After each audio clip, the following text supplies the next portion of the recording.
Hey guys வணக்கம். நீங்கள் பார்த்துட்டு இருக்கிறது அனிஸ்டெக் தமிழ். ஸோ இன்றைக்கி அந்த டாப்பிக்கில் நம்ம என்ன பார்க்க போகிறோம் அப்படின்னா, இந்த மொபைல் ஃபோன்ஸில் வந்து ஆஃப்டர் அப்டேட்டுக்கு அப்புறமா இல்லைனா நார்மலாக திடீர்னு யூஸ் பண்ணிட்டு இருக்கும்போதே பார்த்தீங்கன்னா பச்சை கலரில் லைனாக வரும்.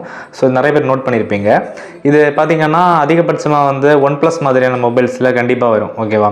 ஸோ இது என்ன ப்ராப்ளம், எதனால் இப்படி வருது, இதை எப்படி சால்வ் பண்ண முடியுமா முடியாதா அப்படிங்கிற டோட்டல் டீட்டெயில்ஸை பார்க்க போகிறோம். அதுக்கு முன்னாடி சேனலை மறக்காம சப்ஸ்கிரைப் பண்ணுங்கள். சப்ஸ்கிரைப் பண்ணிட்டு கூட இருக்க பெல் ஐக்கனை கிளிக் பண்ணி ஆல்னு செட் பண்ணி வைங்க. இப்போ வீடியோக்குள்ளே போகலாம்.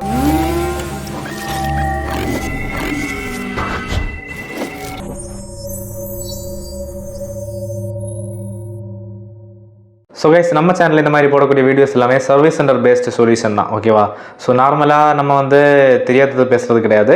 ஸோ பார்த்தீங்கன்னா சர்வீஸ் சென்டரில் எந்த மாதிரி ப்ரொசீஜர் ஃபாலோ பண்ணுவாங்க அப்படிங்கிறத பேஸ் பண்ணி தான் இந்த வீடியோ நான் வந்து மேக் பண்ணிட்டு இருக்கேன். பிகாஸ் நானே பார்த்தீங்கன்னா சர்வீஸ் சென்டரில் ஒர்க் பண்ணிட்டு இருக்கேன். ஸோ அதனால் பார்த்தீங்கன்னா உங்களுக்கு என்ன டவுட் இருந்தது அப்படின்னாலும் என்னோட இன்ஸ்டாகிராம் ஐடியை டிஸ்கிரிப்ஷனில் கொடுத்துருக்கேன். கண்டிப்பாக ஃபாலோ பண்ணிட்டு டிஎம் பண்ணுங்க. ஓகே, ஃபர்ஸ்ட் பார்த்தீங்க அப்படின்னா இந்த OnePlus மாதிரியான மொபைல்ஸில் க்ரீன் லைன் இஷ்யூ எதனால் வருது அப்படின்னா, இது வந்து ஆஃப்டர் சாஃப்ட்வேர் அப்டேட்டுக்கு அப்புறமா தான் இந்த இஷ்யூ கண்டிப்பாக வரும். ஓகேவா?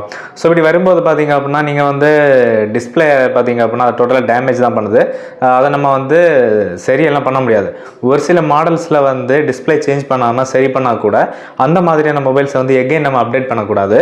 தப்பி தவறி நம்ம தெரியாமல் ஆட்டோ அப்டேட் ஏதாச்சும் நம்ம ஆன் பண்ணி வச்சுட்டோம் அப்படின்னா கூட நெக்ஸ்ட் அப்டேட்டில் வந்து நம்ம ஃபிக்ஸ் பண்ண ப்ராப்ளம் எகைன் கண்டிப்பாக வந்துடும். ஓகேவா? ஸோ உங்களோட ஃபோனில் வந்து இந்த மாதிரி ப்ராப்ளம் வந்துச்சு அப்படின்னா கண்டிப்பாக வந்து உங்களோட டிஸ்பிளே நீங்கள் சேஞ்ச் பண்ணி தான் ஆகணும். ஸோ லோக்கல் டிஸ்பிளே போட்டிங்க அப்படின்னா உங்களுக்கு வந்து இன்டிஸ்பிளே ஃபிங்கர் பிரிண்ட் எல்லாம் வர பட்சத்தில் கண்டிப்பாக அந்த இன்டிஸ்பிளே ஃபிங்கர் பிரிண்ட் ஒர்க் ஆகாது. ஸோ நீங்கள் ஒரிஜினல் குவாலிட்டி டிஸ்பிளே ரீப்ளேஸ்மெண்ட் பண்ணால் மட்டும்தான் உங்களுக்கு அந்த பழைய ஃபீல் உங்களுக்கு கிடைக்கும். ஓகேவா? ஸோ முடிஞ்ச அளவுக்கு அந்த க்ரீன் லைன் இஷ்யூ வந்துச்சு அப்படின்னா டிஸ்பிளே சேஞ்ச் பண்ணிக்கோங்க. அதுதான் இருக்கிற பெஸ்ட் சொல்யூஷன். ஏன்னா நீங்கள் என்ன தான் டிஸ்பிளே சேஞ்ச் பண்ணாமல் லைனை வந்து ரிமூவ் பண்ணால் கூட அடுத்த அப்டேட்டு இல்லை அப்படின்னா நீங்கள் வந்து மொபைலை வந்து அதிகமாக கேமிங்கில் புஷ் பண்ணும்போது மொபைல் ஹீட் ஆகும்போது கண்டிப்பாக இந்த ப்ராப்ளம் எகைன் வரும். ஸோ நீங்கள் லைனை ரிமூவ் பண்ணுறதுக்கு ஆல்ரெடி நீங்கள் கேஷ் பே பண்ணியிருப்பீங்க.